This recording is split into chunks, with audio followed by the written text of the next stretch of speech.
My presentation today is basically going to be around advancing the human species. It'll be based around Nick Bostrom article as well as video we watched in class.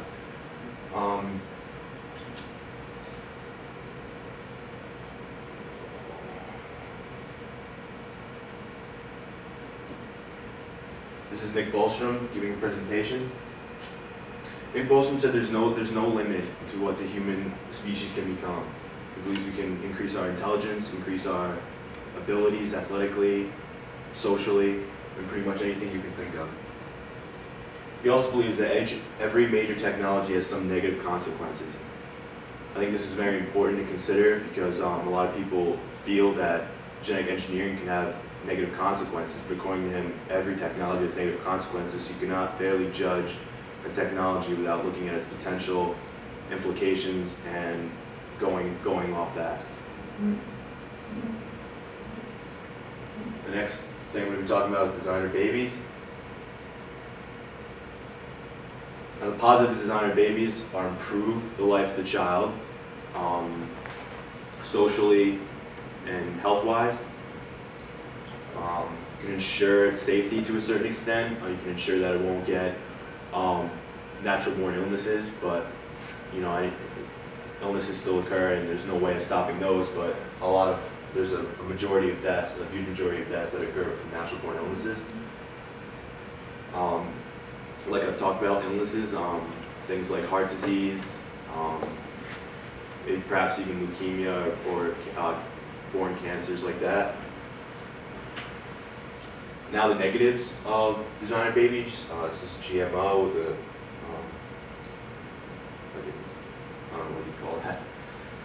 It's very expensive. The average citizen probably wouldn't be able to afford this. Nick Bostrom thinks that the government can make this more affordable, just like they did with education, but that remains to be seen.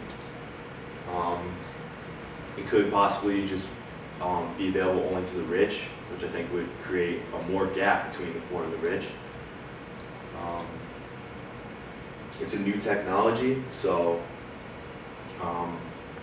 not everything has been decided on its positives, what it completely can do, and what its negatives are, and what it can do to the body. Next thing we talk about is regulation. I believe it's possible to regulate, like Nick Bostrom says. One regulation could simply be that no genetic engineering or advanced or things could occur that would limit the child's possibilities in life or hurt the child, which for instance is the deaf couple who wanted their child to be deaf. It's not fair for them to automatically assume that their child wants to be deaf or would enjoy their life deaf. So, although regulation is possible, I do feel that it's unlikely that it will be completely regulated. Things do find a way to squeak through the cracks, and there's definitely going to be people, if they have the money, to be able to increase their child's hair, eye color, etc. The next question is ethically immoral. Is it immoral to change your child and kind of build him in a way, the way you want him to be, or the way you see him? Hair, changing his hair color, I mean, is that really necessary? And appreciation, are parents going to appreciate their children less because of this? If their children, they don't love their children for who they are because they're making their children.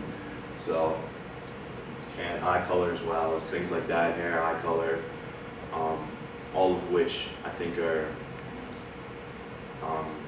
just unnecessary and trivial.